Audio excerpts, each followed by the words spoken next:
Importante invitado, que es el viceministro estratégico del Ministerio de Trabajo y Desarrollo Humano, Daniel García. Y antes de iniciar con todo el labor que realiza este nuevo superministerio, queremos preguntarle qué realiza desde el Viceministerio Estratégico del Ministerio de Trabajo y Desarrollo Humano.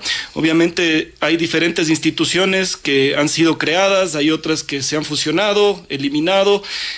Parte del plan de optimización del Estado presentado por José Julio Neira, secretario de la Administración Pública, en los últimos meses.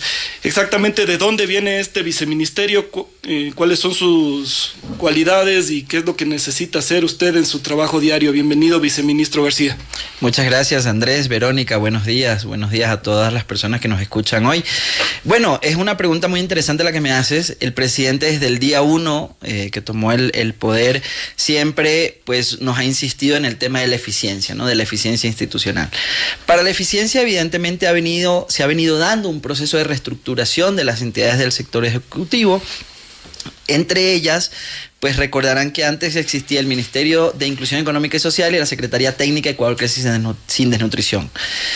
Estas dos instituciones hicieron una que formaron el Ministerio de Desarrollo Humano, y en ese momento, y para quienes son conocedores de la estructura que tenía en su momento el Ministerio de Inclusión Económica y Social, le hacía falta el área gobernante, ¿no? El viceministerio estratégico viene siendo esa área gobernante que de alguna manera también supervisa y controla los servicios que por un lado se dan desde el Viceministerio de Desarrollo Social y los bonos, pensiones o emprendimientos que también se dan desde el área de desarrollo económico.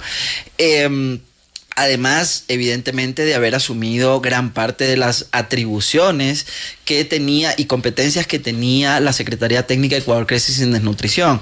Y aquí te voy a dar como ejemplos muy prácticos. Nosotros tenemos una subsecretaría de datos. Tal vez te pongo esta porque es el más sencillo de comprender.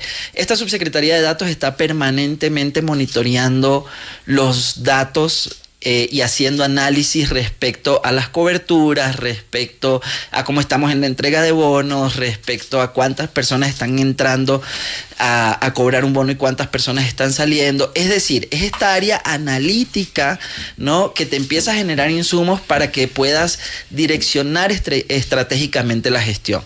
Entonces, evidentemente tenemos un gran componente y que es súper importante de primera infancia.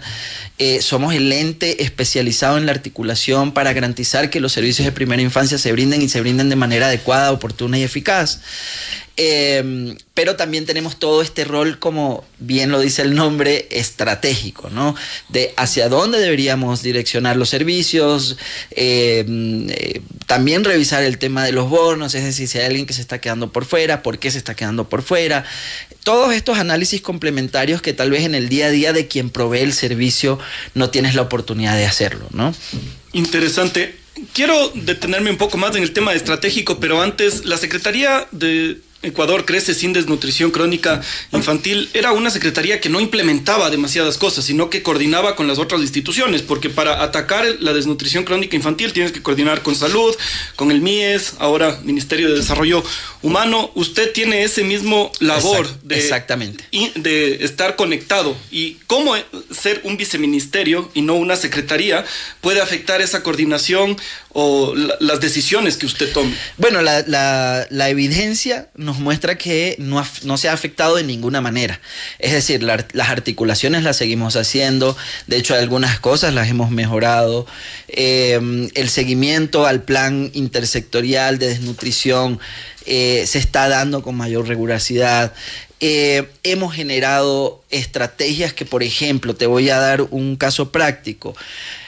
Nosotros identificamos que hay niños que salen de nuestros centros de desarrollo infantil o del servicio Creciendo con Nuestros Hijos, que son las famosas CNHs, pero que esos niños no formaban parte del sistema educativo formal. Entonces, esa es una acción pura de articulación, ¿no? Nos dimos cuenta que salían de un servicio, pero que no entraban en otro. Empezamos a investigar, a hacer el análisis de datos, que por qué pasaba esto, y además también nos interesaba desde el punto de vista del cuidado del niño, ¿no? Si es un niño que yo lo vengo cuidando en un CDI ya 2, 3 años, voy garantizando su alimentación balanceada, adecuada, lo tengo alejado de la desnutrición crónica infantil, sale de mi centro de desarrollo infantil y no ingresa al sistema educativo, es un riesgo. Entonces, hicimos los análisis, pudimos averiguar qué era lo que sucedía, nos dimos cuenta que había una decisión muchas veces de algunos padres de salir del CDI, pero no entrar inmediatamente al sistema educativo por un montón de razones, ¿no? Entre ellos muchos mitos. Es que está muy pequeño, es que no me lo van a cuidar como me lo cuidan en el CDI. Entonces hicimos una campaña con el Minedec, hicimos una articulación con el Minedec, porque por un lado fue comunicacional, pero por el otro lado también fue técnico. Y ahora nuestras educadoras de CDI y de CNH, en el momento que el niño sale del CDI, o sea, es decir, cuando cumple los 3 años ya tiene que graduarse, digámoslo de alguna manera del CDI o del servicio CNH, ella lo puede inscribir directamente en el sistema educativo formal. Es decir, ese padre o esa madre ya no tiene que ir al distrito, ya no tiene que ir por un cupo, sino que automáticamente tiene un cupo garantizado en una unidad educativa cercana a su domicilio.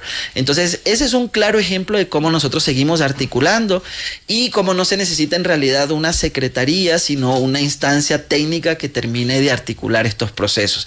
Evidentemente, nosotros tenemos unas autoridades como la ministra Yeliver, como la vicepresidenta de la República, que en su momento fue la secretaria técnica de Ecuador Crece Sin Desnutrición y que lleva esta bandera hasta el día de hoy y con quien nosotros pues trabajamos en equipo y es a la persona que normalmente nosotros le ponemos la bandera cuando hay un nudo crítico que tal vez no se puede destrabar a nivel de ministro, sino que pues lo tenemos que elevar un poco.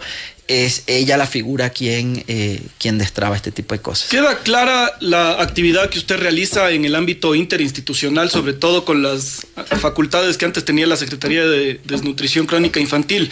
Sin embargo, también quiero entender el tema estratégico. ¿Cuál es el plan estratégico que se tiene ahora en el mega super Ministerio del Desarrollo Humano y Trabajo?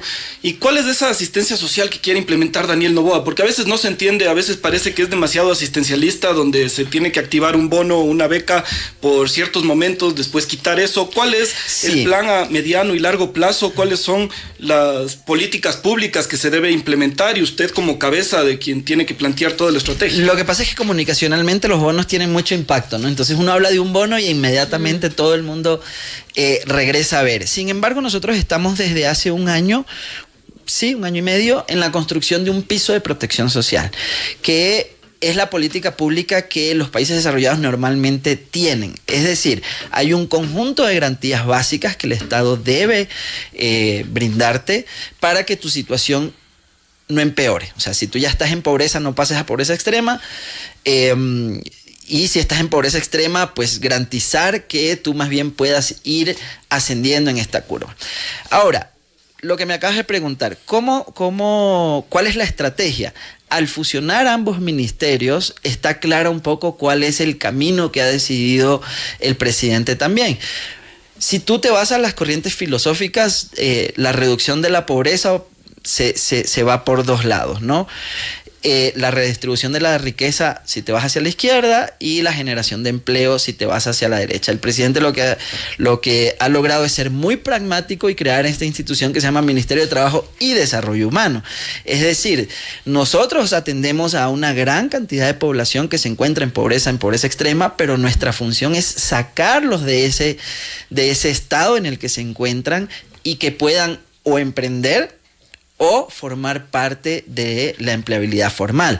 Entonces, hacia allá vamos, hacia allá van las estrategias que se están construyendo y ahí te voy a poner un ejemplo súper claro. Nosotros tenemos un producto que le vamos a cambiar el nombre, estamos en eso, pero hasta ahorita se llama Crédito de Desarrollo Humano. El Crédito de Desarrollo Humano es la unión del bono de desarrollo humano, ¿no? O sea, cuando una persona está en pobreza extrema, puede cobrar su bono de desarrollo humano, que son $55 mensuales.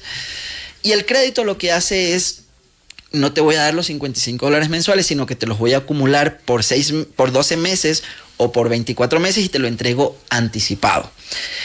Cuando nosotros llegamos al gobierno, que nos dimos cuenta que este era un un producto que estaba siendo mal utilizado, porque recibían los $1,300 o los $600 en consumo. En cualquier cosa, en televisor. Ahí entra la Subsecretaría de Datos, por ejemplo, ellos te averiguan, ¿no? Entonces se veía que compraban un teléfono, un viaje, un televisor, es decir, yo fuera ese.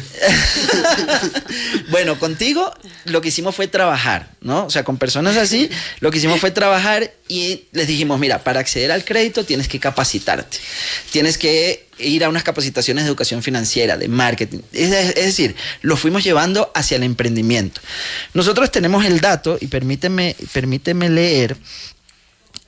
Nosotros desde el 2024 hicimos un corte. Bueno, primero hay un dato que es interesantísimo, que de los 143.317 créditos que se han entregado desde que el presidente no va a estar en el poder hasta la fecha, el 94% son beneficiarias mujeres. Eso es un dato súper importante. Pero volviendo al dato específico, nosotros hicimos un corte desde el 2024 hasta la fecha con 35.000 usuarios que tenían actualizado su ficha de registro social. ¿Qué nos permite eso? Hacerle seguimiento si su puntaje está creciendo o está decreciendo. De esas 35.000 usuarias, 10.504 crecieron de forma positiva, o sea, ascendieron en la curva. Es decir, o dejaron de ser extremadamente pobres para ser pobres, o ya no son pobres. Entonces esto ya lo tengo como una evidencia, o sea, esto ya no es una narrativa, esto es un dato con número de cédula, nombre y apellido. Entonces, ¿cuál era la dificultad cuando éramos solamente Ministerio de Desarrollo Humano? Ahora, ¿qué hacemos con esta persona? Porque claro, tú cruzas el umbral estadísticamente, ¿no es cierto? Pero sigues viviendo tal vez en un lugar complicado, en un barrio pues donde la violencia o donde las oportunidades no son las mejores, pero estadísticamente ya tú mejoraste porque mejoró en algo tu nivel de ingresos. Ahora, siendo una sola institución, yo sí puedo articular de una manera tal vez más sencilla con el Viceministerio de Trabajo. Y ese emprendedor puede acceder a un programa que ya no necesariamente esté atado a las personas que están en pobreza o pobreza extrema, o puede ser parte de la empleabilidad formal, ¿no? Interesante. Entonces, aquí está, digamos, cómo se cierra el ciclo. Ahora, nuestros servicios son súper variados. Nosotros tenemos prácticamente 2 millones de usuarios de servicios, en servicios y en transferencias no contributivas.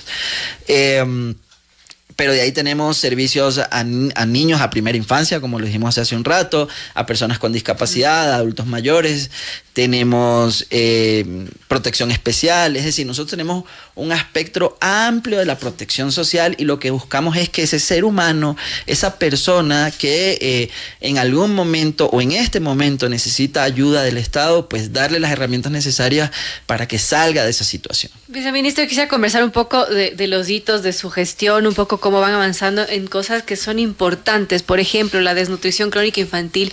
¿Qué porcentaje de avance real registra la meta de reducir esta desnutrición crónica al 15.27% fijada para 2029? ¿Cómo estamos avanzando en ello?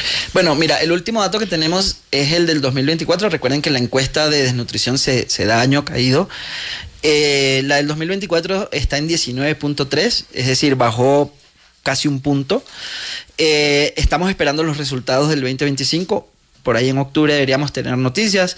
Creemos que las noticias van a ser buenas, y no porque yo me haya ido al INEC y haya preguntado cómo van los resultados, sino porque nosotros tenemos algunos indicadores de resultado anteriores a. Entonces, por ejemplo, si la cobertura de niño sano está positiva, yo puedo ir suponiendo que la desnutrición crónica va a estar disminuyendo. Claro. Si las coberturas de vacunación también están positivas, pues seguramente vamos a ir mejorando.